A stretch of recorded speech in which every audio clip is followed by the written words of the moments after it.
Bismillahirrahmanirrahim. Assalamu alaikum. Welcome to the session on Best Global Muslim Educational Institutions, generously sponsored by Bayan Graduate College.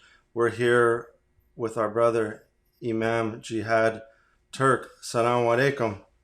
Walaikum salam wa rahmatullahi wa barakatuh. Yeah, thank you all so much for sponsoring this category. You were up for the award at first that we had nominated you for, but then you decided to come in as a sponsor and you took yourself out of the category. But we wanted just to look quickly at the organizations that were winners in this category because I love that it's a nice global group.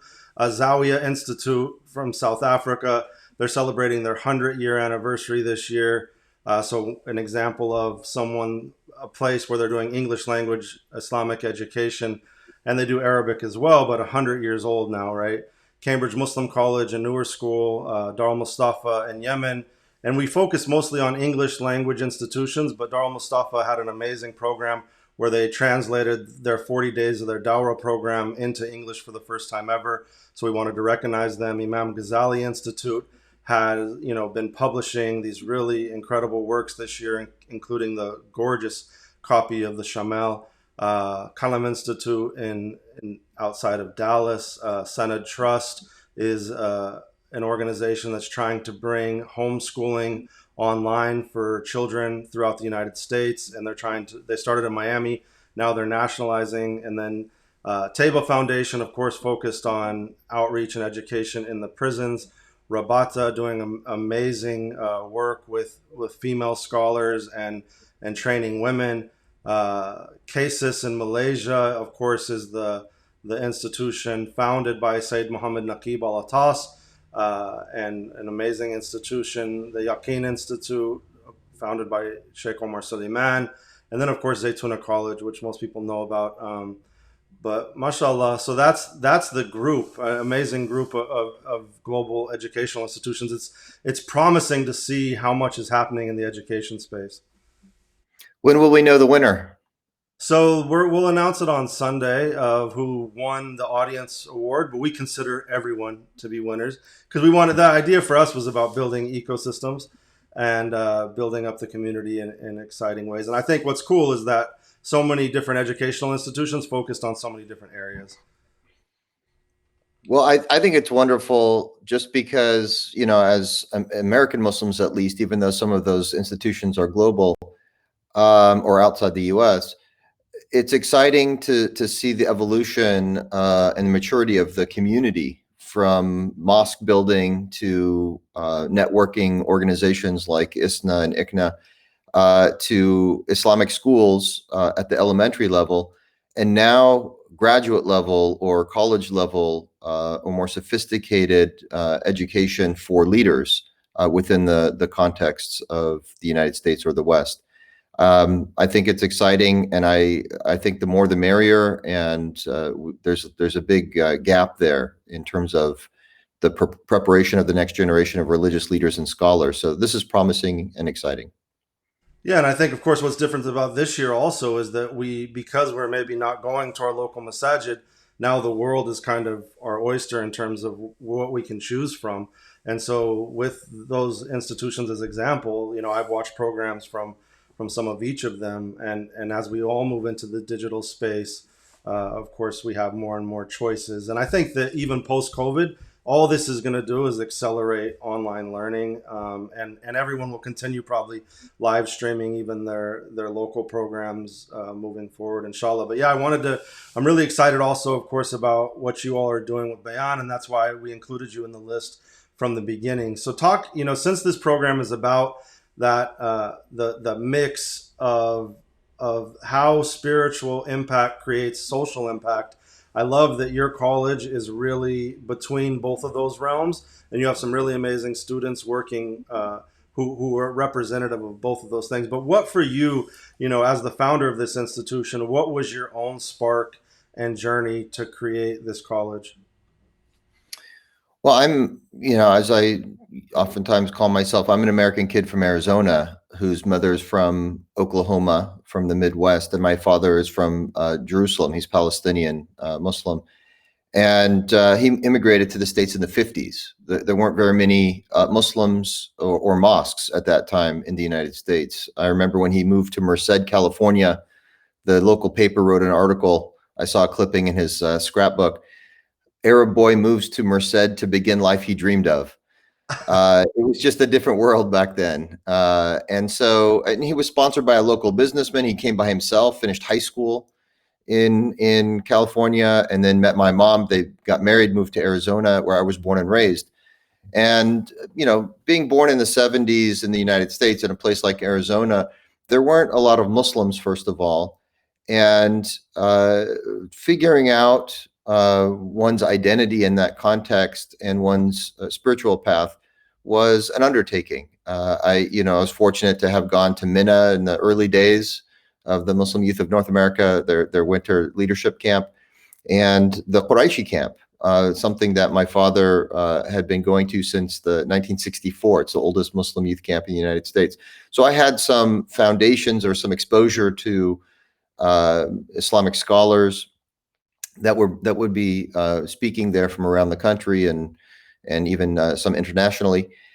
So it planted the seed. So when I was in high school and trying to figure out what was important in life, I began to look both into Christianity and Islam seriously. And it ended up, after my freshman year of college, inspiring me to apply for, and I got accepted to study at the Islamic University Medina, so I could learn Arabic and access the Quran directly and the original sources. And so I withdrew from college after my freshman year, and just for my own edification, my own spiritual journey, took that trip abroad and fell in love with the Prophet Muhammad and his city of Medina, and the religion of Islam and the Quran.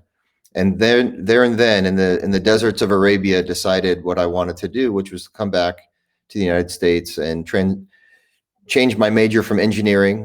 I was a typical American Muslim kid going into the hard sciences, but switched to the humanities. I wanted to go into Islamic studies to provide and become a professor, to provide other university students, Muslim students in particular, the opportunity to learn about Islam as maybe an elective while they're studying biology or engineering. And have an exposure to Islam that's not hostile. Because what I found when I was in college is that a lot of the courses on Islam were taught by people who were hostile to the tradition, to say the least. And so I wanted to provide the opportunity to both Muslims and non-Muslims to have a fair exposure to the tradition. And so I began to pursue academia. And I had done my undergraduate at Berkeley, my master's in Arabic and Islamic studies, my master's degree from University of Texas at Austin in Usul al-Fiqh, and then came out to UCLA in 1999 to do my doctoral degree in Islamic studies. And I was teaching there as well as adjunct. And I was approached in 2005 to serve as the Imam and religious director of the oldest and largest mosque in LA, the Islamic Center of Southern California, which I did reluctantly because I was pursuing an academic career path. But the community convinced me to give it a try, and I did. And they said you can still pursue your academic career. And so I really enjoyed the experience. I was able to connect to young people, and the community was very receptive, and it was very rewarding. And so I was continuing my academic career and religious leadership, and involved in national organizations, and traveled broadly around the Muslim American community. And I began to notice that there was, of the 3,000 mosques that we have in the United States, less than half have a full-time imam.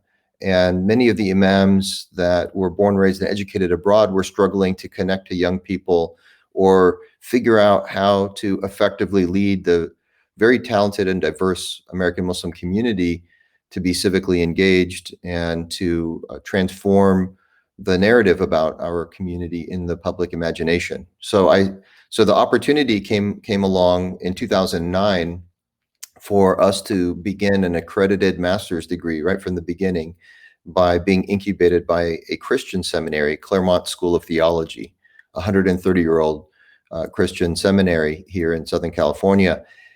So the president had approached me and said we wanted to make Christianity more relevant for Christian students by partnering with a Muslim seminary. And he asked my help in identifying one. And I said, well, there is none. This is 2009. There is no accredited graduate school, Islamic graduate school or seminary in the United States, but we need one. And I happen to be an academic by training, a religious leader by experience, and we have a very large community here in Southern California.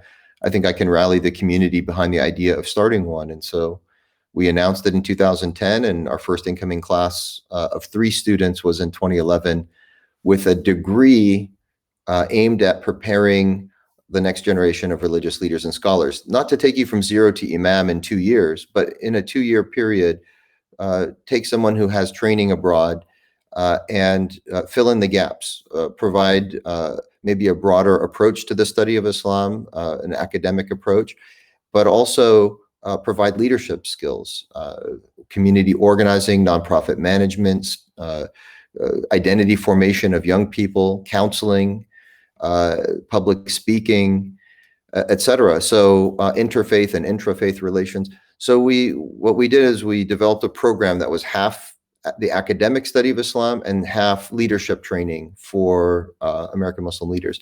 That was the inspiration, and that's how we got started. And now we have, alhamdulillah, over 90 students and have graduated 40 so far. And we're continuing to grow our numbers because the need is so great, and the communities in which our graduates are serving are very happy with the leadership of their imams, Islamic school teachers and principals, and chaplains, which is primarily what the graduates do who complete their degree at Bayan. MashaAllah, yeah, it's super exciting. I think the difficulty I've seen at a lot of traditional, like more seminary oriented type Islamic education spaces is that we live in a time where people need so much training as to how to even build a career if they want to be a religious leader. So without the leadership development components that, like for instance, you get trained in how to be like you're this great young sheikh, or you really have a solid book, grounding in the faith and the tradition, but then you get thrown into the wolves of, oh, you're an imam, and not only are you an imam, but you're also basically in charge of this nonprofit now. And so it's so complex. And so I really applaud you all for taking that approach of not only doing the religious components, but also the leadership development in a deep way. And I've seen some of your students. So people like I believe Omar Hakim, right, from Los Angeles. People like Imam Jihad Safir doing incredible work and researching this idea of practical theology in Islam. Talk a little bit about your students and who's a typical student at Bayan, and also some of the work they're doing in their communities. So one of our students, I won't name him, but he's a phenomenal individual.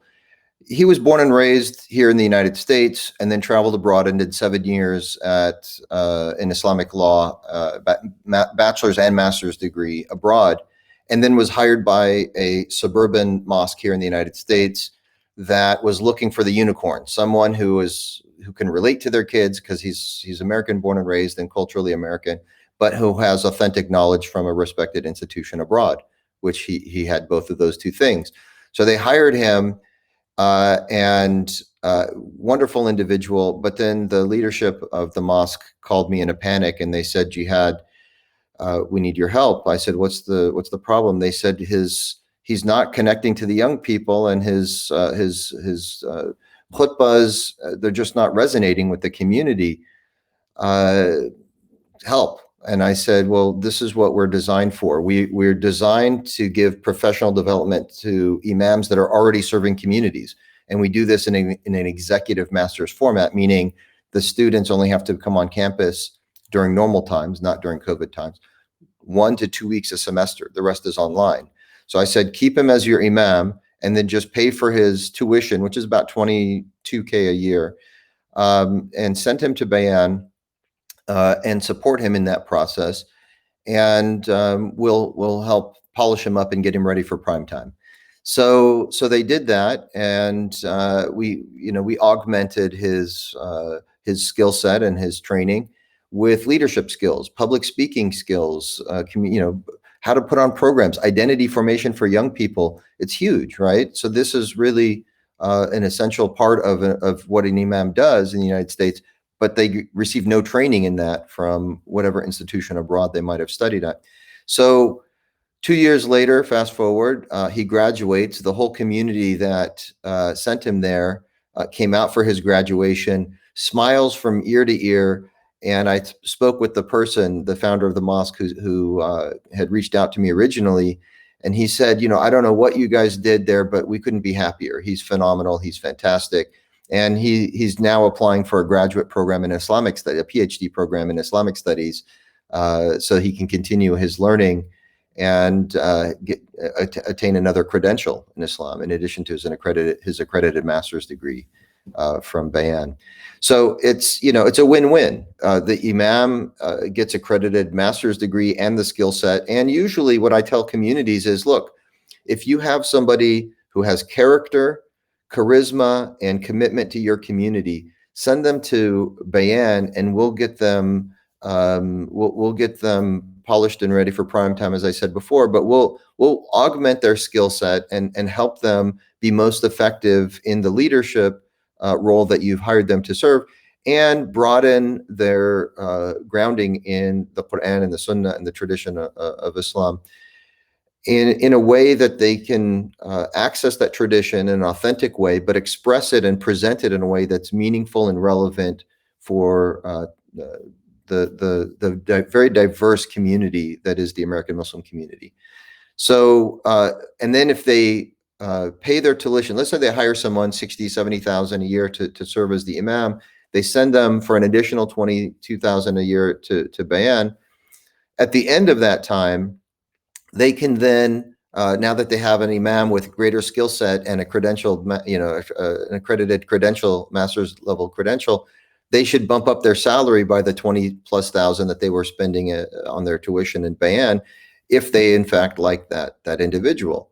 And so it's a win-win. The imam gets a credential, gets a boost in salary, and also can continue on to a doctoral program, which many of our students have continued on to PhD programs as well.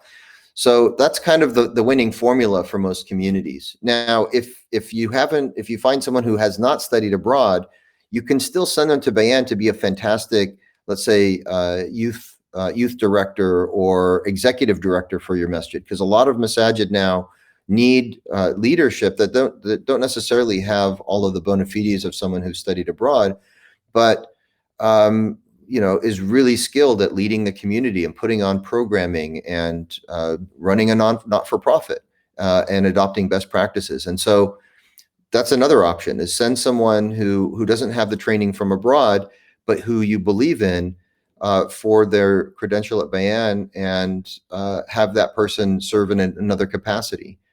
And then, ultimately schools as well can do the same for their Islamic studies teachers, or for their principals. We have a concentration in Islamic education, a concentration in educational leadership, in advanced theology and philosophy, and in, broadly speaking, Islamic studies and leadership. And so, a lot of Islamic schools are sending us their teachers and principals to get that kind of training.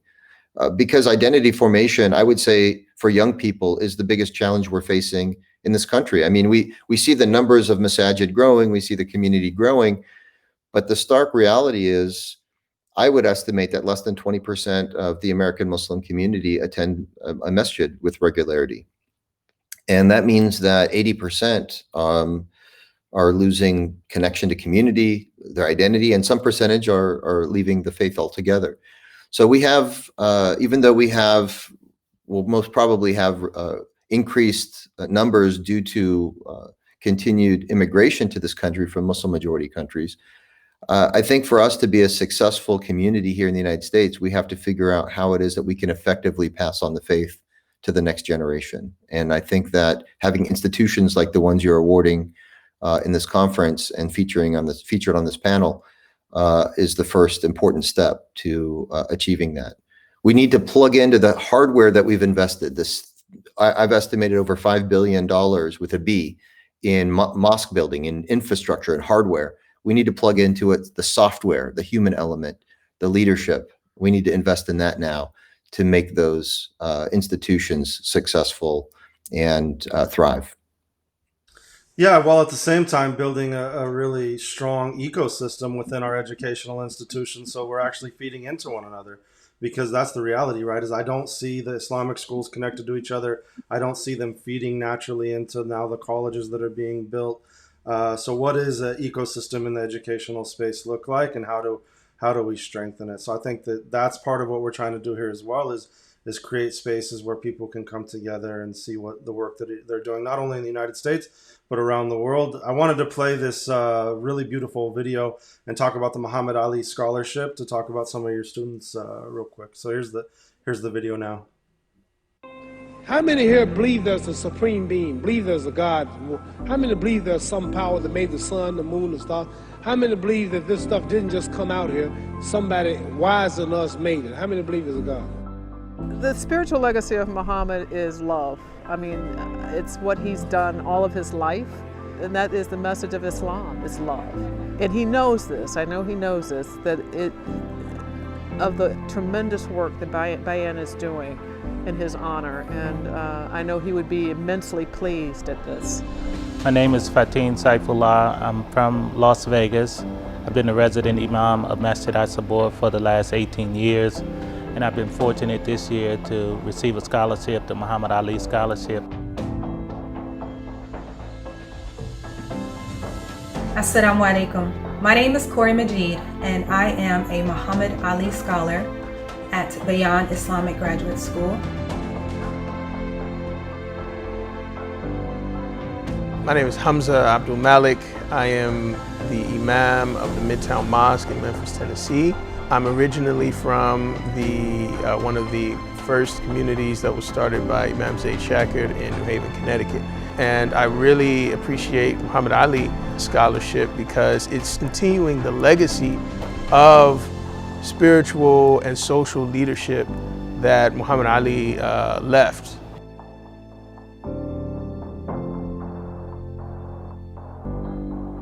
I'm from Masjid Ibadullah in the middle of South Central Los Angeles.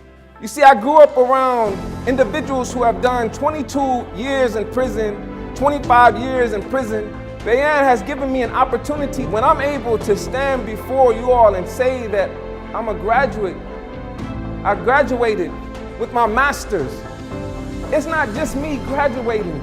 It wasn't just me in the classrooms. It was me and my community. Bayan affords me access to a demographic that can sustain the kind of conversation I think we need to have in the Muslim community. I don't think we need to sit around talking to each other. We need to be talking to the people we think about in terms of what affects the reality of Islam in America. So if I'm a Black American, I need to express some of my thoughts and feelings to some of the immigrant community, and vice versa. And we need to do that in a space where the conversation, hopefully, is mutually enriching. And this is part of the whole point of Bayan. So, I'm going to dedicate my life to using my name and popularity, helping charities, helping people, uniting people. We need somebody in the world to help us make peace.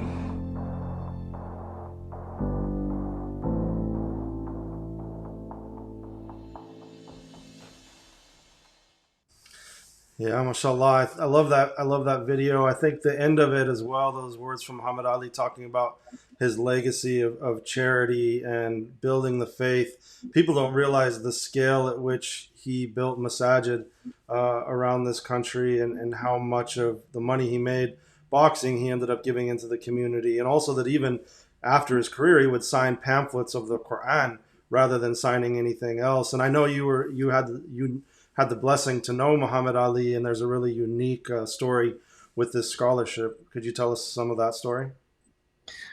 Yeah, so I was doing my doctoral degree at UCLA in Islamic studies, and I was contacted by the family of Muhammad Ali to come and be a witness on his Islamic will. And so, I got to know him. We met. I signed, as a witness on his will, along with he wanted to be Muslim witnesses. I got to know him and his wife, Lonnie. And mashallah, I mean, he was already advanced in his Parkinson's, so he wasn't very communicative verbally, but his spirit was still there. He taught me some magic, some magic tricks, but then showed me the secret so that he's not deceiving anybody. It was just entertainment, as he would say. But after he passed, and by the way, they sold while he was still alive. I think it was 2006. They sold the naming rights for Muhammad Ali to Authentic Brands Group out of New York for $50 million. And so, alhamdulillah, he was taken care of in the end of his days. But after he passed, I asked Lonnie, I said, the naming rights that this company has, they don't touch his Islamic legacy at all. They don't say anything negative about him, but they don't highlight it. And he said, my identity as a Muslim is more important to me than my identity as a Black man or as an American. And so I said, would you be willing to join our advisory board and work with us in securing the naming rights from that company in order to put on a scholarship that would focus on carrying on his Islamic legacy? So she did, and they did, and we established back in 2017 the scholarship fund. And we said, we don't want any money from the Ali family. We'll raise the money from the immigrant family, and this funding, and we've raised now, and we've awarded now over $2.5 million in scholarships, primarily to Black Muslim men and women who work full-time in underserved communities. And it's our investment, our commitment, our part of our core identity as an American institution, to have a community that reflects the diversity of the American Muslim community. We have over a third of our community are African American, and many of the institutions of higher education, they don't reflect that. And so, we said it's important for us to serve the community that we're part of. And so, alhamdulillah, we have dozens and dozens and dozens of recipients now, some of whom have graduated, and they're doing phenomenal work. You saw some of those in the video, but there are many, many more. And it's enriching to the classroom environment and to the experience of everybody. And we're creating a network of the next generation of religious leaders and scholars so that we can be more united in the context of a country that's so divided by race. We have to be the leaders. We have to set the example for how we can get along as fellow human beings, despite our differences of skin color. And so, we're really proud to be doing our best to carry on that important legacy of Muhammad Ali. One other thing I'll say is, you started out by talking about the digital space, and our business model is student focused. We want it to be accessible to people who are going into not lucrative careers in serving the American Muslim community. We wanted to make it accessible to them. So developing this, now it's fully online because of COVID, but even in normal times, it's only 1 or 2 weeks a semester in person. The rest is online. And 95% of our student body work full time as imams and other positions around the country. So we because of this arrangement, we are able to also bring as visiting faculty some of the best Muslim hearts and minds academics around the country from elite U.S. institutions of higher learning, such as Yale and Stanford and Berkeley and Duke and Georgetown and USC, et cetera. And so we have this incredible lineup of faculty, about 60. And since we had all of this curated content, we said, let's video record it and put it online and make it available to the general public. And so we've done that in a learning platform that we're calling Bayan on Demand. We started out in beta as Bayan Online. That's our website, .org, bayanonline.org. But this hundreds of hours, you can take a 20-hour course with Dr. Omar Farooq Abdullah, or Dr. Sherman Jackson, or Jonathan Brown, or Asifa Quraishi, or Suad Abdul Khabir, on a number of different topics that you're not going to get anywhere else. So it's a wonderful opportunity for people who are interested in furthering their Islamic knowledge in a serious way, even though they might be professionals in other fields. So I just wanted to make that available and encourage people to sign up for that. When we made the one class that Dr. Sherman Jackson teaches for us called Islam and the Black American, From Slavery to Hip Hop, we made that available after the killing of George Floyd. One of our trustees, Dr. Sarah Dean, she said, why don't we contribute to the public conversation about race in society and also within the American Muslim community by making that course free to the public. And so we did, and people responded. We had like 6,000 people sign up in just a few days for that course. So it's a phenomenal course, and so are the other ones. And it's sort of our, for $10 a month contribution to the Muhammad Ali Scholarship, you have access to all of that content. So it's something I highly recommend. MashaAllah, yeah, it's super exciting work, and we want to thank you again for sponsoring the conference as well, and for your support and for all the work you do. So the main places they can find you are bayanonline.org, which I just showed the website. And what's the other website? Well, we're merging everything into that. So in the next couple of days, that will be our main website moving forward. So. All right, great. Yeah, thank you so much for joining us, Jihad, Imam Jihad, and inshallah, we'll see you again soon. My pleasure. Thank you, and congratulations on wonderful programming and the work that you're doing through the Center on Global Muslim Life. Yeah, thank you so much. Assalamu alaikum. Wa alaikum salam.